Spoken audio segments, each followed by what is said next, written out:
brief history of science and technology in the Philippines. In Free Spanish, Philippines is embedded in the way of life of the people. Scientific knowledge is observed in the way they plant their crops that provide them food, in taking care of animals to help them in their daily tasks, and food production. Science is observed in the way they interpret the movements of heavenly bodies to predict seasons and climates, and in organizing days into months and years. They use science in preparing the soil for agricultural purposes, and like any other ancient cultures, they discovered the method.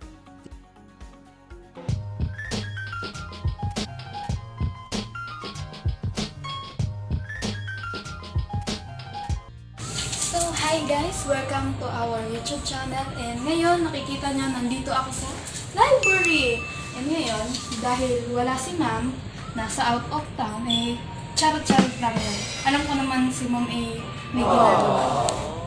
Nandito ngayon para maghanap ng mga book tungkol sa historical development of technology and science in the Philippines.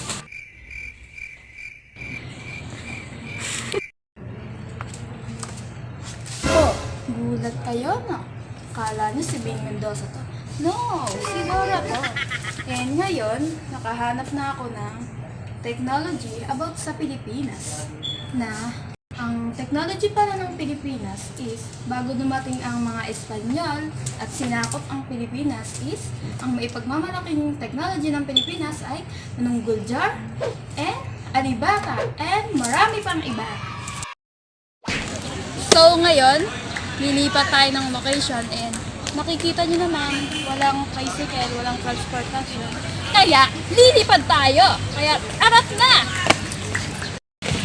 Gulat kayo, no? Kala nyo si MACARO, pero hindi. Alam nyo ba, nung hindi pa dumadating ang mga Espanyol, ang mga sinaunang Pilipino ay gumagawa ng mga kagamitan na gawa sa bato, katulad ng at ito.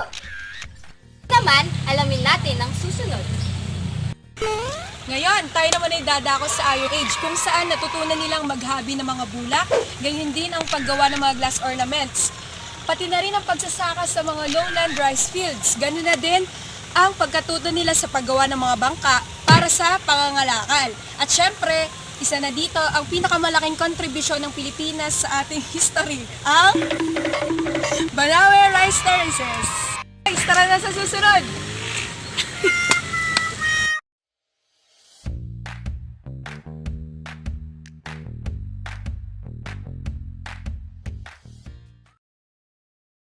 Development of hospitals. San Juan Lazaro Hospital, the oldest in the Far East, was founded in 1578.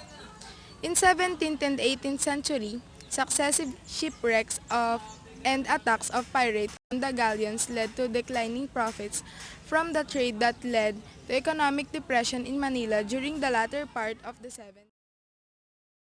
The Real Sociedad Económica de los Amigos del País de Filipinas, founded by Gobernador Jose Bascuay Vargas in 1780, encouraged research in agriculture and industry. Spanish regime during 19th century. In 1863, the colonial authorities issued a royal decree to reform the existing educational system. In 1871, the School of Medicine and Pharmacy were opened to UST. After 15 years, it had granted the degree of Licenciado en Medicina to 62 graduates. Other fields of technologies during colonial period: arithmetic, algebra, geometry, trigonometry, physics, hydrography, meteorology, navigation, and pilotage. Shortly after the World War II, Ferdinand Emmanuel Edralin Marcos became the 6th President of the Third Republic of the Philippines.